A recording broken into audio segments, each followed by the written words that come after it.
بسم اللہ الرحمن الرحیم۔ الحمد للہ وکفی، والصلاة والسلام علی عبادہ الذین اصطفی۔ رب کائنات کی توفیق اور اس ذات بابرکات کے فضل و کرم سے رمضان المبارک کا یہ مہینہ مبارک 1441 ہجری ہے، اور رمضان المبارک ماہ تربیت کے حوالے سے جو سب سے بنیادی سبق ہے تمام عبادات کا، میں آج اس پر کچھ بات کرنا چاہتا ہوں۔ کبھی ہم نے اس بات پہ غور کیا ہے کہ رب کائنات ہم سے عبادت کیوں کرواتے ہیں؟ کیا اللہ تعالیٰ کو ہماری عبادت کی ضرورت ہے؟ وہ رب جو خود یہ کہے کہ اللہ الصمد، اللہ بے نیاز ہے۔ کتنا بے نیاز ہے؟ ساری کائنات مل کر اللہ کے سامنے سجدے میں پڑ جائے، رب کائنات کی بادشاہی میں ایک سوئی کی نوک کا اضافہ نہیں کر سکتے، اور ساری کی ساری کائنات مل کر اللہ کے خلاف اعلان بغاوت کر دے، رب کائنات کی بادشاہی میں ایک ذرے کی کمی نہیں کر سکتے، تو پھر اللہ کو یہ کیا ضرورت ہے ایک دن میں 5 مرتبہ ہمیں اپنے سامنے جھکاتے ہیں؟ جیب اگر اجازت دے، صحت اگر اجازت دے تو کہتے ہیں جی جاؤ ایک کالے رنگ کے کمرے کا طواف کرو، صفا مروہ کی سعی کرو، منا جاؤ، مزدلفہ جاؤ، عرفات جاؤ، جمرات پر کنکر مارو، اور پھر قربانی کرو، سر کے بال منڈواؤ۔ کبھی حکم ہوتا ہے کہ تمہارے پاس اگر مال موجود ہے اور اس مال پر سال گزر گیا ہے، سونا چاندی روپیہ پیسہ، اور ایک خاص مقدار سے اوپر وہ مال چلا گیا ہے تو اس میں سے اتنا مال بطور زکوٰۃ دو۔ اگر بھیڑ بکریاں، اونٹ، بھینسیں، گائیاں ہیں اور ان کی اتنی تعداد ہو جاتی ہے تو ان پر زکوٰۃ دو۔ اگر تمہاری فصل 19.5 من یا 780 کلو گرام سے زیادہ ہے تو اس میں سے اتنا عشر نکال کر دو۔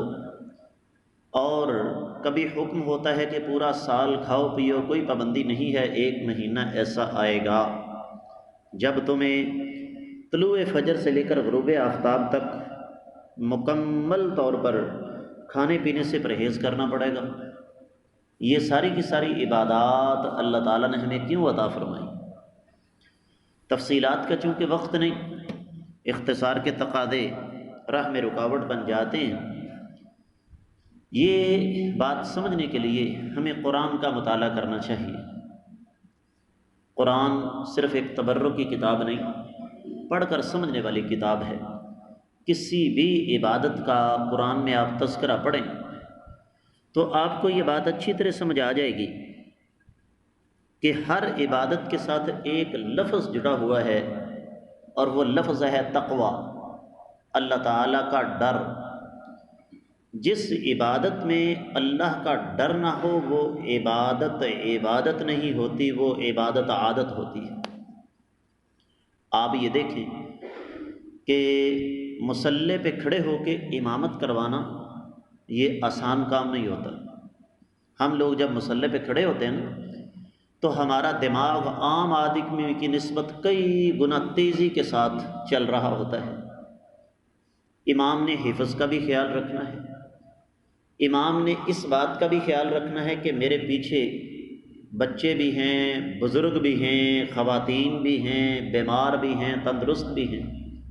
اس کو اس بات کا بھی اندازہ ہے کہ میں نے اتنی آیات مبارکات پڑھنے کے بعد رکوع میں جانا، اور پھر ظاہر بات ہے علم التجوید، قرآن مجید کا کون سا حرف کہاں سے ادا ہوگا، سین اور صاد میں کیا فرق ہے، ذال اور ذا میں کیا فرق ہے، طا اور تا میں کیا فرق ہے، اس چیز کو بھی اس نے مد نظر رکھنا ہے۔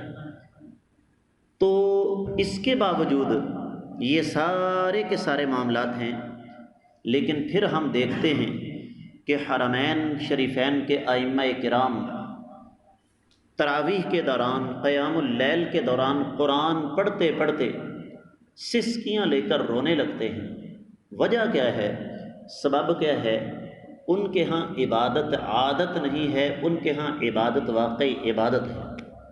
ہمیں تو یہ سبق پڑھایا گیا نا کہ خشوع اور خضوع نماز کی شرط نہیں، تعدیل ارکان نماز کی شرط نہیں، یہ سبق ہمیں پڑھائے جاتے ہیں۔ اور اسی بنیاد پر 15 منٹ کے اندر 20 تراویح کا عالمی ریکارڈ بھی ہمارے پاس موجود ہے۔ لیکن یاد رکھیے، یہ عبادت نہیں ہے، یہ ایک رسم پوری ہوتی ہے۔ واضح طور پر حدیث میں آتا ہے کہ ایک صحابی تشریف لائے، انہوں نے نماز پڑھی، نبی علیہ الصلوۃ والسلام نے فرمایا ارجع فصل فإنک لم تصل، جاؤ نماز پڑھو، تم نے نماز نہیں پڑھی۔ اس صحابی نے دوبارہ نماز ادا فرمائی۔ پھر نبی علیہ السلام نے فرمایا ارجع فصل فإنک لم تصل، جاؤ جا کر نماز پڑھو، تم نے نماز نہیں پڑھی۔ اس نے پھر نماز ادا فرمائی۔ جب وہ پھر آیا تو نبی علیہ السلام نے پھر فرمایا ارجع فصل فإنک لم تصل، جاؤ جا کے نماز پڑھو، تم نے نماز نہیں پڑھی۔ اس نے کہا اللہ کے رسول صلی اللہ علیہ وسلم میں اس سے بہتر نہیں پڑھ سکتا۔ نبی علیہ السلام نے پھر سکھایا، فرمایا جب تم نماز میں کھڑے ہو تو سیدھے کھڑے ہو جاؤ، جب رکوع جاؤ تو اطمینان کے ساتھ رکوع جاؤ، حتی تطمئن راکعا، رکوع کے اندر تمہیں اطمینان ہونا چاہیے۔ پھر فرمایا جب رکوع سے سر اٹھاؤ، ہمیں تو کسی نے سکھایا ہی نہیں نا، اکثریت کی حالت کیا ہے؟ رکوع سے سر اٹھاتے ہیں، دڑم سجدے میں جا گرتے ہیں، گویا کہ پیچھے کوئی بندہ ہتھوڑا لے کر کھڑا ہے، فوراً مار دے گا۔ حدیث کے الفاظ ہیں کہ ایک صحابی نے رکوع سے سر اٹھایا اور سر اٹھا کر کیا پڑھا؟ اللہم ربنا ولک الحمد، مختلف الفاظ ہیں حدیث میں، ربنا لک الحمد، ربنا ولک الحمد، اللہم ربنا لک الحمد حمدا کثیرا طیبا مبارکا فیہ۔ یہ رکوع کے بعد کھڑے ہو کر دعا پڑھنی ہے۔ اے اللہ، آپ کے لیے تمام قسم کی تعریف ہے، بہت ساری تعریفیں، بابرکت تعریفیں۔ نبی علیہ الصلوۃ والسلام نے سلام پھیرا تو آپ نے فرمایا تم میں سے کس آدمی نے یہ الفاظ کہے ہیں؟ ایک صحابی نے کہا آقا میں نے یہ کہے۔ تو فرمایا مجھے یہ خبر ملی ہے کہ اللہ کے بہت سارے نورانی فرشتے ان الفاظ کو لے کر آسمان کی طرف جا رہے تھے اور ایک دوسرے کے ساتھ مقابلہ کر رہے تھے کہ ان قیمتی اور بابرکت الفاظ کو اللہ کی بارگاہ میں پیش کون کرے گا۔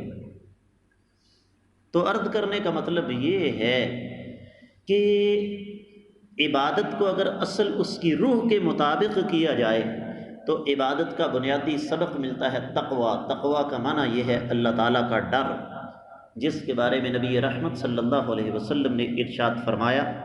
دو حدیثیں ذہن میں رکھیے۔ پہلی حدیث فرمایا التقویٰ ہا ہونا و اشار الی صدرہ، فرمایا تقویٰ یہاں ہے، پھر آپ نے دل کی طرف اشارہ کیا، سینے کی طرف اشارہ کیا۔ اور دوسری حدیث فرمایا رأس الحکمت مخافۃ اللہ، تمام حکمتوں کی سردار یہ ہے کہ انسان اللہ سے ڈر جائے۔ صحیح بخاری اور صحیح مسلم کی حدیث ہے، سبعۃ یظلھم اللہ یوم القیامۃ یوم لا ظل الا ظلہ، قیامت کا دن ہوگا 7 آدمیوں کو اس شدید گرمی کے دوران اللہ تعالیٰ اپنے عرش کا سایہ نصیب فرمائیں گے۔ اور ان میں ایک آدمی کون ہے؟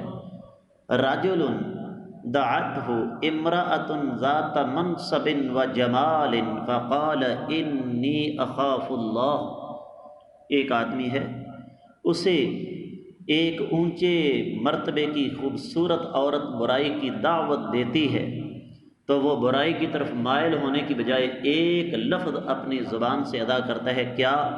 میں اپنے اللہ سے ڈرتا ہوں۔ اور یہ جو روزہ ہے نا، اس کا تقویٰ کے ساتھ بڑا عجیب و غریب قسم کا تعلق ہے۔ وہ کیسے کہ نبی کریم صلی اللہ علیہ وسلم کی اس حدیث کو ذہن میں رکھیے گا۔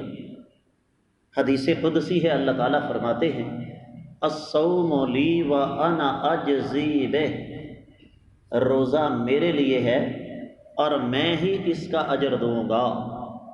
بظاہر یہ ایک جملہ ہے، لیکن اہل علم ابھی تک اس جملے پر تحقیقات کر رہے ہیں، ابھی تک اس جملے کی تشریحات کر رہے ہیں، اور ان میں ایک تشریح یہ بھی ہے کہ جس طرح رب کائنات کی ذات بابرکات کا احاطہ انسان کی عقل نہیں کر سکتی، اسی طریقے سے روزے دار کا اجر اتنا زیادہ ہے کہ انسان اس کے بارے میں اندازہ ہی نہیں کر سکتا۔ کیوں جی؟ اس لیے کہ آپ روزے کے علاوہ دنیا کی کسی عبادت کا نام نہیں لے سکتے جس میں رازداری رہتی ہو۔ یہ بات نوٹ کرنے والی ہے، دنیا کی کوئی بھی عبادت ایسی نہیں جس میں رازداری رہ سکے۔ مثال کے طور پر تہجد ایک بڑی پیاری عبادت ہے نا، انسان کچھ کر لے، تمام لوگوں سے چھپ کر بے شک تہجد پڑھ لے، لیکن اپنے گھر والوں سے نہیں چھپ سکتا، اس میں دکھاوا آ گیا نا، دوسروں کو پتہ چل گیا۔ زکوٰۃ میں اور آپ کتنی بھی چھپ کر دیں، کسی کو پتہ نہ چلے، جس کو دیں گے اسے پتہ چل جائے گا، یا جس کے ذریعے کسی غریب تک پہنچائیں گے اسے پتہ چل جائے گا۔ الغرض دنیا کی کوئی عبادت ایسی نہیں جس میں کسی دوسرے انسان کو پتہ نہ چل سکے، لیکن روزہ ایک واحد عبادت ہے جو اللہ اور بندے کے درمیان راز ہے۔ تو اس لیے فرمایا کہ روزہ اللہ فرماتے ہیں میرے لیے اور میں ہی اس کا اجر دوں گا۔